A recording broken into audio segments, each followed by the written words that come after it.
সবাইকে স্বাগতম। আজ আমরা একটি মজার ও শিক্ষণীয় পাঠ পড়তে যাচ্ছি। এই পাঠ থেকে আমরা নতুন কিছু শিখব এবং আমাদের জ্ঞান আরও বাড়াব। সবাই মনোযোগ দিয়ে পড়া শুরু করি, তাহলে শেখা হবে আরও সহজ ও আনন্দদায়ক। অবাক জলপান। সুকুমার রায়। পাত্রগণ, পথিক, ঝুড়িওয়ালা, বৃদ্ধ, ছোকরা, খোকা, মামা। প্রথম দৃশ্য, রাজপথ। ছাতা মাথায় এক পথিকের প্রবেশ। পিঠে লাঠির আগায় লোটা বাঁধা পুটলি। উস্খুস্কো চুল, ভ্রান্ত চেহারা। পথিক, না, একটু জল না পেলে আর চলছে না। সেই সকাল থেকে হেঁটে আসছি। এখনও প্রায় 1 ঘন্টার পথ বাকি। তেষ্টায় মগজে ঘিলু পর্যন্ত শুকিয়ে উঠল। কিন্তু জল চাই কার কাছে? গেরস্তর বাড়ি, দুপুর রোদে দরজা এঁটে সব ঘুম দিচ্ছে। ডাকলে সাড়া দেয় না। বেশি চেঁচাতে গেলে হয়তো লাঠি নিয়ে তেড়ে আসবে। পথেও লোকজন দেখছি নে, ওই একজন আসছে, ওকেই জিজ্ঞেস করা যাক। ঝুড়ি মাথায় এক ব্যক্তির প্রবেশ। পথিক, মশাই, একটু জলপাই কোথায় বলতে পারেন? ঝুড়িওয়ালা, জলপাই? জলপাই এখন কোথায় পাবেন? এ তো জলপাইয়ের সময় নয়। কাঁচা আম চান তো দিতে পারি। পথিক, না না, আমি তা বলিনি। ঝুড়িওয়ালা, না, কাঁচা আম আপনি বলেননি, কিন্তু জলপাই চাচ্ছিলেন কিনা তা তো আর এখন পাওয়া যাবে না, তাই বলছিলুম। পথিক, না হে, আমি জলপাই চাচ্ছি নে। ঝুড়িওয়ালা, চাচ্ছেন না তো? কোথায় পাবো করছেন কেন? খামাখা এরকম করবার মানে কি? পথিক, আপনি ভুল বুঝছেন, আমি জল চাচ্ছিলাম। ঝুড়িওয়ালা, জল চাচ্ছেন তো জল বললেই হয়, জলপাই বলবার দরকার কি? জল আর জলপাই কি এক হলো? আলু আর আলুবোখারা কি সমান? মাছও যা আর মাছরাঙ্গাও তাই। বরকে কি আপনি বোরকন্দাজ বলেন? চাল কিনতে গিয়ে কি চালতার খোঁজ করেন? পথিক, ঘাট হয়েছে মশাই, আপনার সঙ্গে কথা বলাই আমার অন্যায় হয়েছে। ঝুড়িওয়ালা, অন্যায় তো হয়েছেই। দেখছেন ঝুড়ি নিয়ে যাচ্ছি, তবে জল চাচ্ছেন কেন? ঝুড়িতে করে কি জল নেয়? লোকের সঙ্গে কথা কইতে গেলে একটু বিবেচনা করে বলতে হয়। ঝুড়িওয়ালার প্রস্থান। পথিক, দেখলে, কি কথায় কি বানিয়ে ফেলল। যাক, ওই বুড়ো আসছে, ওকে একবার বলে দেখি। লাঠি হাতে, চটি পায়, চাদর গায়ে এক বৃদ্ধের প্রবেশ। বৃদ্ধ, কেও, গোপলা নাকি? পথিক, আজ্ঞে না, আমি পুবগাঁয়ের লোক, একটু জলের খোঁজ পাচ্ছিলুম। বৃদ্ধ, বল কি হে, পুবগাঁও ছেড়ে এখানে এছো জলের খোঁজ করতে? হা হা হা, তা যাই বল বাপু, অমন জল কিন্তু কোথাও পাবে না। খাসা জল, তোফা জল, চমৎকার জল। পথিক, আজ্ঞে হা, সেই সকাল থেকে হাঁটতে হাঁটতে বেজায় তেষ্টা পেয়ে গেছে। বৃদ্ধ, তা তো পাবেই। ভালো জল যদি হয়, তা দেখলে তেষ্টা পায়, নাম করলে তেষ্টা পায়, ভাবতে গেলে তেষ্টা পায়। তেমন জল তো খাওনি কখনো? বলি, ঘুমরির জল খেয়েছ কোনোদিন? পথিক, আজ্ঞে না, তা খাইনি। বৃদ্ধ, খাওনি? ঘুমরি হচ্ছে আমার মামাবাড়ি আদত জলের জায়গা। সেখানকার যে জল, সে কি বলবো তোমায়। কত জল খেলাম, কলের জল, নদীর জল, ঝর্নার জল, পুকুরের জল, কিন্তু মামাবাড়ির কুয়োর যে জল, অমনটি আর কোথাও খেলাম না। ঠিক যেন চিনির পানা, ঠিক যেন কেওড়া দেওয়া শরবত। পথিক, তা মশাই, আপনার জল আপনি মাথায় করে রাখুন আপাতত, এখন এই তেষ্টার সময়, যা হয় একটু জল আমার গলায় পড়লেই চলবে। বৃদ্ধ, তাহলে বাপু তোমার গায়ে বসে জল খেলেই তো পারতে। 5 ক্রোশ পথ হেঁটে জল খেতে আসবার দরকার কি ছিল? যা হয় একটা হলেই হলো, ও আবার কি রকম কথা? আর অমন তাচ্ছিল্য করে বলবারই বা দরকার কি? আমাদের জল পছন্দ না হয়, খেও না ব্যাস। গায়ে পড়ে নিন্দে করবার দরকার কি? আমি ওরকম ভালোবাসিনে। হ্যাঁ, রাগে গজগজ করিতে করিতে বৃদ্ধের প্রস্থান। পাশের বাড়ির জানালা খুলিয়া এক বৃদ্ধের হাসিমুখ বাহির করন। বৃদ্ধ, কি হে, এত তর্কাতর্কি কিসের? পথিক, আজ্ঞে না, তর্ক নয়, আমি জল চাচ্ছিলুম। তা উনি সে কথা কানেই নেন না, কেবলই 7-5 গল্প করতে লেগেছেন। তাই বলতে গেলুম তো রেগেমেগে অস্থির। বৃদ্ধ, আরে দূর দূর, তুমিও যেমন। জিজ্ঞেস করবার আর লোক পাওনি? ও হতভাগা জানেই বা কি আর বলবেই বা কি? ওর যে দাদা আছে, খালিশপুরে চাকরি করে, সেটা তো একটা আস্ত গাধা। ও মুখ্যুটা কি বলল তোমায়? পথিক, কি জানি মশাই, জলের কথা বলতেই কুয়োর জল, নদীর জল, পুকুরের জল, কলের জল, মামাবাড়ির জল বলে 5 রকম ফর্দ শুনিয়ে দিলে। বৃদ্ধ, হুয়ো, ভাবলে খুব বাহাদুরি করেছি। তোমায় বোকামতো দেখে খুব চাল ছেলে নিয়েছে। ভারী তো ফর্দ করেছেন, আমি লিখে দিতে পারি। ওর যদি 5টা জল বলে থাকে তো আমি এক্ষুনি 25টা বলে দেব। পথিক, আজ্ঞে হ্যাঁ, কিন্তু আমি বলছিলুম কি একটু খাবার জল। বৃদ্ধ, কি বলছো, বিশ্বাস হচ্ছে না? আচ্ছা শুনে যাও। বৃষ্টির জল, ডাবের জল, নাকের জল, চোখের জল, জিবের জল, হুকোর জল, ফটিক জল, রোদে ঘেমে জল, আহ্লাদে গোলে জল, গায়ের রক্ত জল, বুঝিয়ে দিলে যেন জল কটা হয়। গোননি বুঝি? পথিক, না মশাই, গুনিনি, আমার খেয়ে দেয়ে কাজ নেই। বৃদ্ধ, তোমার কাজ না থাকলেও আমার কাজ থাকতে পারে তো। যাও, যাও, মেলা বকিও না, একেবারে অপদার্থের এক শেষ। বৃদ্ধের সশব্দে জানালা বন্ধ করুন। নেপথ্যে বাড়ির ভিতরে বালকের পাঠ। পৃথিবীর 3 ভাগ জল, 1 ভাগ স্থল। সমুদ্রের জল লবণাক্ত, অতি বিষাদ। পথিক, ওহে খোকা, এদিকে শুনে যাও তো। রুক্ষ মূর্তি, মাথায় টাক, লম্বা দাড়ি খোকার মামা বাড়ি হইতে বাহির হইলেন। মামা, কে হে, পড়ার সময় ডাকাডাকি করতে এয়েছ? পথিককে দেখিয়া, ও, আমি মনে করেছিলুম পাড়ার কোনো ছোকরা বুঝি। আপনার কি দরকার? পথিক, আজ্ঞে, জলতেষ্টায় বড় কষ্ট পাচ্ছি, তা একটু জলের খবর কেউ বলতে পারলে না? মামার তাড়াতাড়ি ঘরের দরজা খুলিয়া দেওয়া। মামা, কেউ বলতে পারলে না? আসুন, আসুন, কি খবর চান, কি জানতে চান, বলুন দেখি। সব আমায় জিজ্ঞেস করুন, আমি বলে দিচ্ছি। পথিককে মামার ঘরে টানিয়া নেওয়া। দ্বিতীয় দৃশ্য, ঘরের ভিতর। ঘর নানা রকম যন্ত্র, নকশা, রাশি রাশি বই ইত্যাদিতে সজ্জিত। মামা, কি বলছিলেন?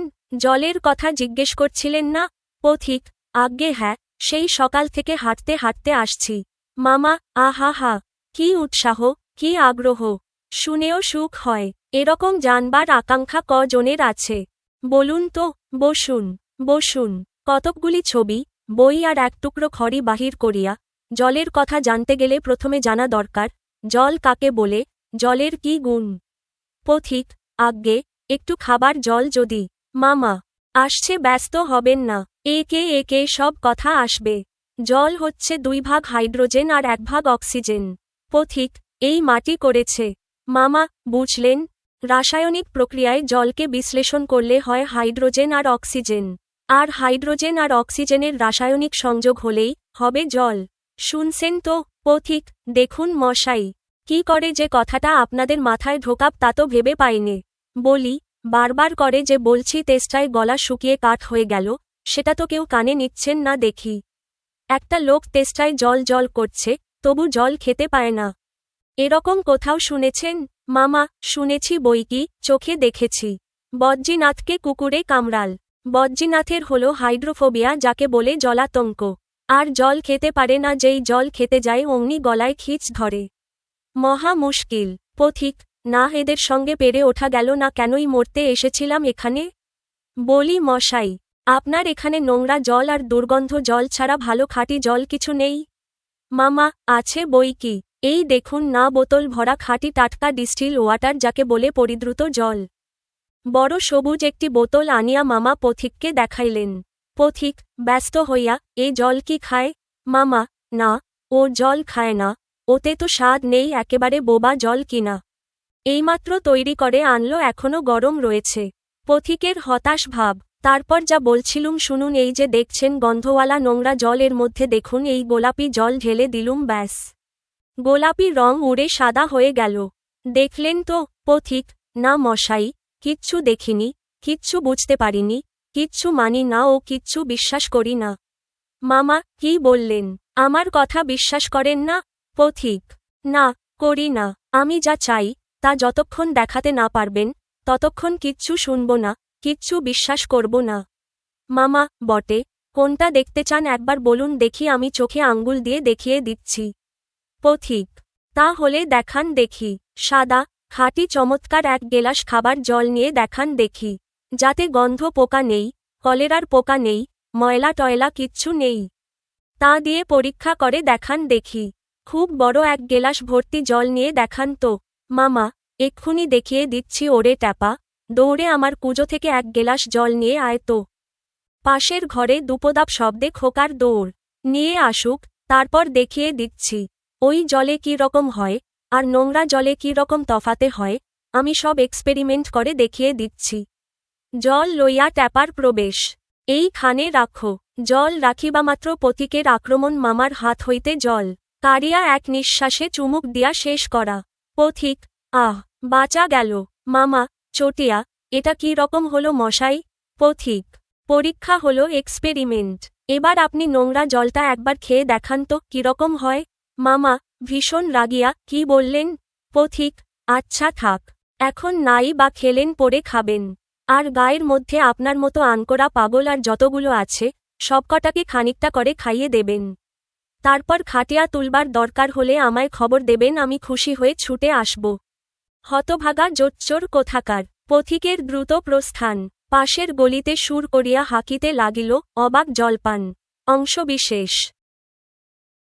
অনুশীলনী ১। নাটিকাটির মূলভাব জেনে নিই। সুকুমার রায়ের অবাক জলপান একটি নাটিকা। ছোট্ট নাটককে নাটিকা বলে। এতে একটি গল্প বলা হয়েছে। অবাক জলপান নাটিকার কাহিনী হচ্ছে, ভীষণ তৃষ্ণার্ত একটি লোক তেষ্টায় নানান জনের কাছে গিয়ে জল চাইছে। কিন্তু কেউ তাকে জল দিচ্ছে না, বরং তার কথা বলার মধ্যে নানারকম খুঁত ধরছে। শেষ পর্যন্ত বেশ বুদ্ধি খাটিয়ে ফন্দি এঁটে এক বিজ্ঞানীর নিকট থেকে সে জল আদায় করল। অনেক সময় আমরা অপরের কথা বুঝতে ভুল করি। এই নাটিকায় তা মজা করে দেখানো হয়েছে। মূলভাব। অবাক জলপান নাটিকায় তীব্র তৃষ্ণার্ত এক পথিকের জল খোঁজার কাহিনী বর্ণিত হয়েছে। পথিক বিভিন্ন ব্যক্তির কাছে জল চাইলে তারা তার কথা ভুল বুঝে নানা অযৌক্তিক যুক্তি ও বাকবিতণ্ডায় জড়িয়ে পড়ে। শেষে এক বিজ্ঞানীর কাছ থেকে কৌশলে জল আদায় করে সে। নাটিকাটি মানুষের ভুল বোঝাবুঝি, অনর্থক বাচালতা এবং বাস্তব সমস্যাকে উপেক্ষা করার প্রবণতাকে বিদ্রূপ করে। মূল শিক্ষা: সরল প্রয়োজনের প্রতি সংবেদনশীল হওয়া। ২. শব্দগুলো পাঠ থেকে খুঁজে বের করি। অর্থ বলি। গেরস্ত, বোরকন্দাজ, তেষ্টা, খাটিয়া, এক্সপেরিমেন্ট, রুক্ষমূর্তি। গেরস্ত, গৃহস্থ, বাড়ির মালিক। বোরকন্দাজ, বরের সাহায্যকারী ব্যক্তি। তেষ্টা, তৃষ্ণা, পিপাসা। খাটিয়া, খাট, বিছানা। এক্সপেরিমেন্ট, বৈজ্ঞানিক পরীক্ষা। রুক্ষমূর্তি, রুক্ষ বা রাগী চেহারা। ৩. ঘরের ভিতরের শব্দগুলো খালি জায়গায় বসিয়ে বাক্য তৈরি করি। গেরস্ত, বোরকন্দাজ, এক্সপেরিমেন্ট, তেষ্টায়, রুক্ষমূর্তি, খাটিয়ার। ক. গেরস্ত বাড়ি। দুপুর রোদে দরজা এঁটে সব ঘুম দিচ্ছে। গেরস্ত। খ. বরকে কি আপনি বোরকন্দাজ বলেন? বোরকন্দাজ। গ. একটা লোক তেষ্টায় জল জল করছে, তবু জল খেতে পায় না। তেষ্টায়। ঘ. পথিক ক্লান্ত হয়ে অবশেষে খাটিয়ার ওপর বসে পড়ল। খাটিয়ার। উম. নোংরা জলের ভিতর কি আছে তা এক্সপেরিমেন্ট করে বলা যাবে। এক্সপেরিমেন্ট। চ. রুক্ষমূর্তি লোকটিকে দেখলেই ভয় লাগে। রুক্ষমূর্তি। ৪. প্রশ্নগুলোর উত্তর বলি ও লিখি। ক. বোবা জল বলতে কি বোঝায়? উত্তর: বিজ্ঞানী মামা ডিস্টিলড ওয়াটারকে বোবা জল বলেছেন, কারণ এতে কোনো স্বাদ বা গন্ধ নেই। এটি খাওয়ার অনুপযুক্ত। খ. জলাতঙ্ক কাকে বলে? উত্তর: জলাতঙ্ক, হাইড্রোফোবিয়া, একটি ভয়ানক রোগ, যেখানে জল দেখলেই রোগীর গলায় খিঁচুনি হয় ও জল খেতে ভয় পায়। কুকুরের কামড়ে এই রোগ হতে পারে। গ. জলের তেষ্টায় পথিকের মন ও শরীরের অবস্থা কি হয়েছিল? ব্যাখ্যা করো। উত্তর: পথিকের মন ও শরীরের অবস্থা: শারীরিক, সকাল থেকে হাঁটায় গলা শুকিয়ে কাঠের মতো, মগজে ঘিলু শুকিয়ে গেছে। মানসিক, হতাশা, রাগ। সবাই তাকে ভুল বুঝছে বলে বিরক্ত। সার কথা: একদিকে রোদের তাপ ও দীর্ঘ পথ চলার শারীরিক কষ্ট, অন্যদিকে মানুষের অহেতুক বাচালতা ও অসহযোগিতা, এই দুই মিলে পথিকের অবস্থা মরণাপন্ন হয়ে উঠেছিল। এক গ্লাস জলের জন্য তাকে রীতিমতো যুদ্ধ করতে হয়েছিল। ঘ. মনে করো এই পথিকের সঙ্গে তুমি কথা বলছ। তোমাদের দুজনের কথোপকথন কেমন হতে পারে তা নিজের ভাষায় লেখো। আমি: এই যে ভাই, আপনাকে খুব ক্লান্ত লাগছে। কি হয়েছে? পথিক: আর বলো না। সকাল থেকে হাঁটছি, তেষ্টায় গলা শুকিয়ে গেছে। একটু জল পেলে বাঁচি। আমি: আরে, এ তো খুব সাধারণ ব্যাপার। দাঁড়ান, আমি এখনই জল এনে দিচ্ছি। পথিক: সত্যি বলছো? কেউই তো আমার কথা বুঝল না। আমি: সবাই সবসময় ঠিকভাবে বুঝতে পারে না। আগে আপনার প্রয়োজনটা বুঝতে হয়। পথিক: ঠিক বলেছ, আমি শুধু একটু খাওয়ার জল চাইছিলাম, আর তারা কত কি নিয়ে কথা বলতে লাগল। আমি: এই নিন, ঠান্ডা পরিষ্কার জল, ধীরে ধীরে খান। পথিক: জল খেয়ে বাঁচালেন ভাই। আপনার উপকার আমি কখনো ভুলব না। এতে উপকারের কিছু নেই। মানুষ মানুষের জন্য, এইটুকুই। পথিক, সত্যিই আপনার মতো মানুষ থাকলে আর কষ্ট হতো না। এই কথোপকথনে দেখা যায় সহানুভূতি ও সঠিকভাবে কথা বোঝার মাধ্যমে খুব সহজেই একটি সমস্যার সমাধান করা যায়। পথিককে এক বৃদ্ধ কত রকম জলের কথা শুনিয়েছিল। নামগুলো লেখো। অবাক জলপান নাটিকায় পথিক যখন তৃষ্ণার্ত হয়ে জলের খোঁজ করছিলেন, তখন এক বৃদ্ধ তাকে এক দীর্ঘ ফর্দ শুনিয়েছিলেন। তিনি মোট 25টি জলের নাম বলতে চেয়েছিলেন, যার মধ্যে সরাসরি 11টি জলের কথা উল্লেখ করেছেন। বৃদ্ধের বলা জলের নামগুলো হল: 1. বৃষ্টির জল 2. ডাবের জল 3. নাকের জল 4. চোখের জল 5. জিবের জল 6. হুকোর জল 7. ফটিক জল 8. রোদে ঘেমে জল 9. আহ্লাদে গোলে জল 10. গায়ের রক্ত জল 11. বুঝিয়ে দিলে যেন জল। বৃদ্ধ পথিককে বোকাসোকা ভেবে নিজের পাণ্ডিত্য জাহির করতে এই অদ্ভুত সব জলের নাম শুনিয়েছিলেন, যা পথিকের তৃষ্ণা মেটানোর পরিবর্তে তাকে আরও বিরক্ত করে তুলেছিল। তুমি তোমার সহপাঠীর সাথে আলোচনা করে ইচ্ছেমতো একটি নাটিকা লেখো। স্বরচিত নাটিকা। শিরোনাম: চাই কলম। উদ্ধৃতি চিহ্ন: পাত্র, শিক্ষক, ছাত্র, দোকানি। দৃশ্য: ছাত্র দোকানে। মামা, একটা কলম দেন। দোকানি: কলম? এখন কলমের মৌসুম না, আম কিনবে? হেসে। ছাত্র: না মামা, লিখার কলম চাই। দোকানি: কলম বললে কেন? পেন বলো। শিক্ষক এগিয়ে এসে: কি হে, কলম চাচ্ছে, কলম দাও। ছাত্রকে কলম দেয়। ছাত্র: স্বগত, বাচাল লোক সব জায়গায় আছে। কবি পরিচিতি: শিশুসাহিত্যিক সুকুমার রায় 30শে অক্টোবর 1887 খ্রিস্টাব্দে জন্মগ্রহণ করেন। তিনি ছোটদের জন্য হাসির গল্প ও কবিতা লিখেছেন। আবোল তাবোল, হ জ বড় ল, পাগলা দাশু, বহুরূপী খাই খাই। অবাক জলপান তার অমর সৃষ্টি। তার পিতা উপেন্দ্রকিশোর রায় চৌধুরীও শিশুসাহিত্যিক ছিলেন। আর পুত্র সত্যজিৎ রায় বিশ্ববিখ্যাত চলচ্চিত্র পরিচালক। তিনিও শিশু কিশোরদের জন্য প্রচুর লিখেছেন। 10ই সেপ্টেম্বর 1923 সালে সুকুমার রায় মৃত্যুবরণ করেন। কবি পরিচিতি: নাম: সুকুমার রায়, 1887-1923। বিশেষত্ব: বাংলা সাহিত্যের শ্রেষ্ঠ ননসেন্স রচয়িতা। শিশুদের জন্য হাস্যরস ও উদ্ভট ছড়া গল্প লিখেছেন। প্রধান রচনা: আবোল তাবোল ছড়া, হ জ বড় ল গল্প, পাগলা দাশু। অবাক জলপান নাটিকা। পরিবার: পিতা উপেন্দ্রকিশোর রায়, শিশু সাহিত্যিক; পুত্র সত্যজিৎ রায়, চলচ্চিত্রকার। সারমর্ম: সুকুমার রায়ের রচনা শব্দের খেলা, বুদ্ধিদীপ্ত হাস্যরস ও জীবনবোধের অনন্য উদাহরণ। আপনারা আমাদের ভুলগুলো কমেন্টে জানাতে পারেন। যদি উপকৃত হন, তবে সাবস্ক্রাইব করুন, ভিডিওটি শেয়ার করুন এবং বন্ধুদের সঙ্গে জানিয়ে দিন। আমাদের আয়োজন এমনভাবে পরিকল্পনা করা হয়েছে যাতে শিক্ষার্থীরা কোনো গাইড বই ছাড়াই নিজস্বভাবে আনন্দের সঙ্গে শিখতে পারে এবং জ্ঞান অর্জন করতে পারে। ধন্যবাদ।